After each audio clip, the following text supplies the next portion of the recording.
If you're a speaker, an author, then the best way to get your message out there is to be in front of stages, to get on stages. But how do you do it? There's so many opportunities out there, you won't believe it. You might be sitting in your office and saying, how do I get them? How do I find out about them? I can't find any of them. Well, we have a guest today who's going to teach you and show you how to find those opportunities and how to impress the bookers and the producers and the meeting planners so you get on those stages. Welcome, Jackie Lapin. How are you today, Jackie? I'm delighted, Jan, to be here. Thank you for inviting me. Oh, it's my pleasure, because you have created, virtually a one-stop shopping solution for all authors who are trying to promote their books and get on stages, whether it be virtual stages, in real stages, in front of real people, get on podcasts, get on radio shows. It's just amazing what you've done here. Tell us a little bit about your business and how you help people. Well, Dan, we are SpeakerTunity, the speaker and leader resource company. And what we do is make it easy for speakers to get on more stages faster so they can change more lives and make more money, because we do all the research for them. Our goal is to go out and find all the opportunities and then give you the contacts so that you can reach out to them yourself, or have your virtual assistant do it. Or we also have a strategic partnership with an organization that will book for you once you get our directories. So we make it really simple, but our directories provide the direct contacts, name, phone number, email, so that you don't have to do the research yourself.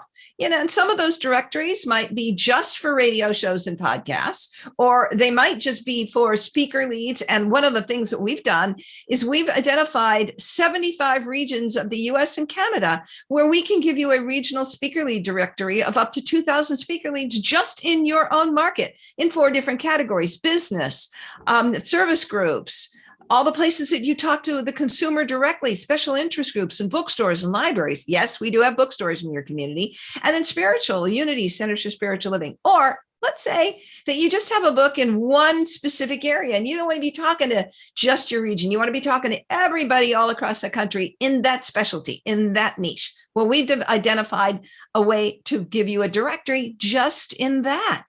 So we've sorted it and coordinated it so that you can just pick and choose what else is good for you. And then we also include virtual summits. Virtual summits are a great way to market a book, and you have an opportunity at the same time to grow your opt-in list. And so we've identified virtual summits that are looking for guest presenters and that are welcoming people like yourselves. And we've also given you giveaways that are looking for guests that are looking for partners so that you can build your opt-in list so you get on more summits. So altogether, we really have an array of resources for people. This is really fantastic, because I know a lot of authors get stymied when it comes to marketing. They spend so much time writing their book and editing their book, and then the book is published and they say, oh my gosh, how do I market the book? And of course, we all know the best way to market a book is to get on stages and speak to people so they buy your book in lots and lots of books at a time. But to find those places has always been so hard, and a lot of people just give up. So I really want to congratulate you on the fact that you created these tools, and they're very inexpensive, I might add. They're not thousands and thousands of dollars. Back in the day, there were association directories that literally cost thousands of dollars. And again, it was a way that a lot of speakers and a lot of authors would just say, it's not worth it, I can't do it. Now they can do it. So once they get your materials, what are the best ways to approach the meeting planners to get on their stages? Okay, so if we're talking about live and virtual opportunities, then you really need to have a great speaker one sheet. And that is a really compelling document, an impressive document that makes them understand how vital you are to their audience. And the message it has to convey is what problem you solve for their audience, or what is going to be compelling and for them that's going to make their audience feel like you can lead them on a particular journey to somewhere. And so it has a bio, it has a couple of headlines that speak to that point. It has a couple of testimonials about what a great speaker you are. And then on the backside, you want to have one or more presentations. Your book may lend itself to more than one audience, one subject matter, et cetera. And so you want to have a couple of those, and it's all spelled out. And by the way, SpeakerTunity can help you with that speaker one sheet if you need that. So the other thing that you need is a great presentation letter. Why are you so fantastic? But you don't want to pack it with all the stuff that's already in the speaker one sheet, because that's overkill. That's why you do speaker one sheet, because you can only keep the letter to about 7 paragraphs. So that 7-paragraph letter should really say why you would be important for this audience, what it is you speak on, and what are your credentials. If you can summarize that in about 7 points and about 7 paragraphs, you want to then say that my speaker one sheet is attached. And if you have it, great video, 3 to 5 minutes of how great a presenter you are. Now, in the old days, before pandemic, that meant, standing on a stage somewhere. But today it might mean a clipped piece from some type of presentation you're doing online. Either one of those is going to work, so that they know how dynamic you are and how you engage with the audience, and why they would want to have you and feel not embarrassed to put you on their stage. So all of that goes into the presentation letter that you're going to be sending somebody if you are going to pitch yourself as a live or virtual speaker. Now, let's talk about radio shows and podcasts. Radio shows and podcasts take a different set of tools. When you're pitching yourself for them, you really should have a pitch letter, which should be anywhere from a page to a page and a half. This is my preference. We do radio podcast tours for authors where I introduce them to 9,000 radio shows and podcasts with a minimum guarantee of 30 interviews. That's one of the resources that we have. So, but what we've learned in doing our pitch letters is, again, there are several key issues. The first is your headline and your lead paragraph need to speak to a hook. What is unique? What problem do you solve? What is your personal story? What is timely? It's going on in the world. Does it tie into a holiday?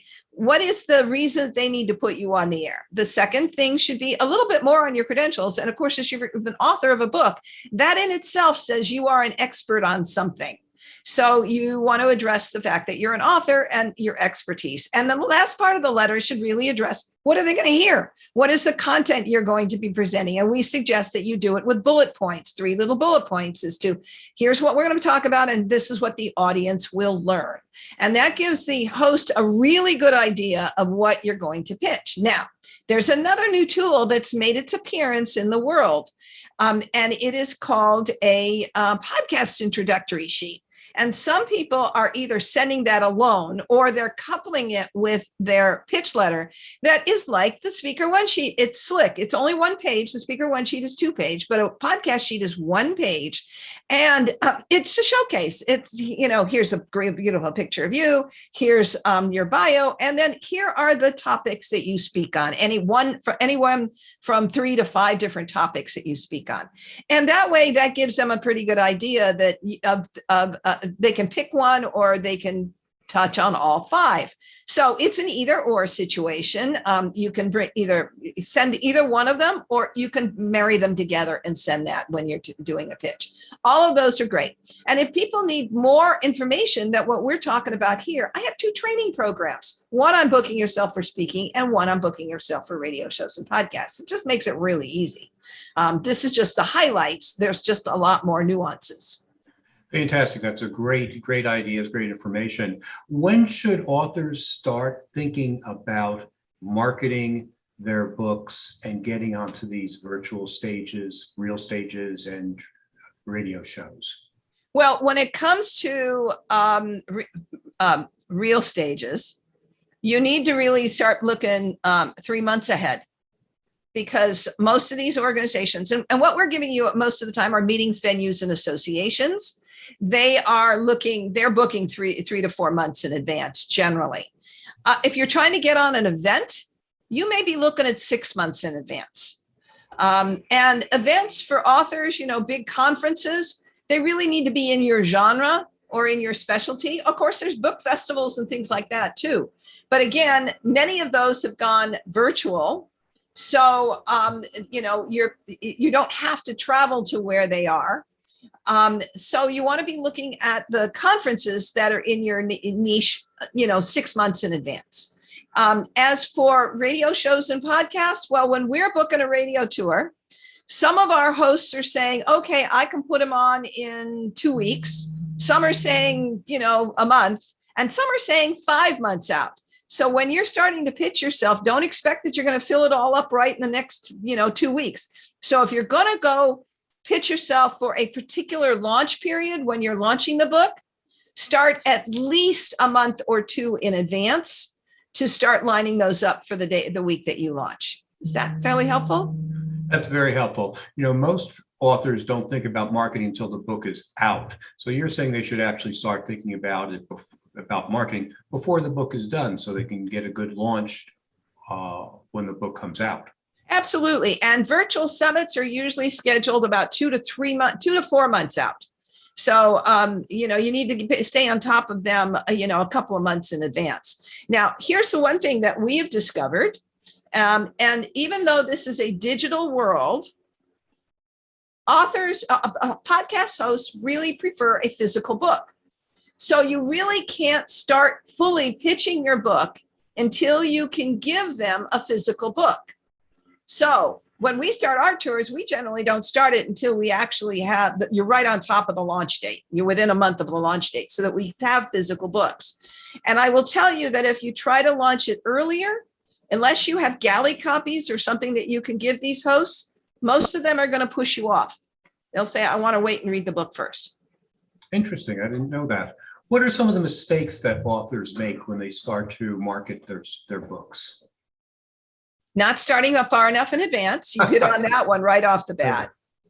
Another one would be let me think. Not having good visuals, because today 40 to 50% of your podcast or more are visuals. They're not necessarily just audios anymore. So you really have to have good lighting and a good backdrop, because otherwise, and you need to have a copy of the book right there so that you can show it. That's always a really good thing. And so that's really important. Now, here's a mistake that oftentimes authors make when it comes to when they're booking themselves for speaking gigs. Now they're out talking about, to people about, coming on their stages, and somebody says, well, I want you in my room. Let's assume that the pandemic is abated and people want you in the room. And they happen to say, I have an opening Tuesday. And the author doesn't have books, doesn't have enough, because everything's print on demand. So most people can just go and they can order their book on Amazon. Now, all of a sudden, they're invited to come and bring their books and sell them in the room. They don't have enough copies. So the lesson is always have a very substantial number of books around your house, maybe 100 at least, so that if somebody invites you, you can show up with your box of books and not think, oh my God, it's going to take 2 weeks for Amazon to get them to me. So that's an important one. Great advice. I'm curious. I love the fact that you have done for you services as well as do-it-yourself services. A lot of people do one or the other, so it's great that you have a one-stop shopping solution for everyone there. When you look for your clients, when you start an engagement with your clients, what are some of the things you tell them to prepare them for the media? Well, the first thing is they have to have a really decent media kit. And we'll do that as part of the package, or they can supply their media kit, but it has to have these things. It has to have a main release. on the subject matter, the book and the interview. The second thing needs to be a full bio on them. The next thing should be a 4 to 5 paragraph on-air introduction that the host reads, because you don't want to leave it for them to figure out what to say about you. Then 20 questions that you want to be asked. In the old days, people said, oh, well, 10 is enough. Well, that was when the interviews were 5 and 10 minutes long. These interviews mostly are an hour at this point. So you need to have 20 questions. And then what we do is we put what we call the learn more page. And that's all in bullet point, how the public can engage with you. So it's a bullet point of how to get the book. And then what are your e-courses, or what are your coaching programs, or where do they find your free gift? And then your social media links and your website. So don't even attempt to do a media tour until you have a media kit, because all you're going to be doing the rest of the time is the host is going to be saying, well, can you give me this? Can you give me this? Can you give me this? A media kit with all of those elements will forestall all of them, make them happy, and enable them to promote you better. So that would be my biggest advice. Fantastic. Well, thank you very much, Jackie. We'll have a link in our show notes to all of your wonderful resources so people can learn more and get themselves booked on podcasts and virtual summits and real stages as well. Thank you so much for being with us today. It was a pleasure, Dan. Thank you again. Thank you for listening to the Write Your Book in a Flash podcast with Dan Janelle, the only podcast that shows you exactly how people just like you have built their businesses by writing a book. If you'd like to write your book but don't know where to start, you can find great information at writeyourbookinaflash.com. If you're ready to take your next step to write the book that can transform your business, I invite you to schedule a free, no-obligation consulting call with me by going to writeyourbookinaflash.com. We'll be back next week with another insightful interview to help you become a top business leader.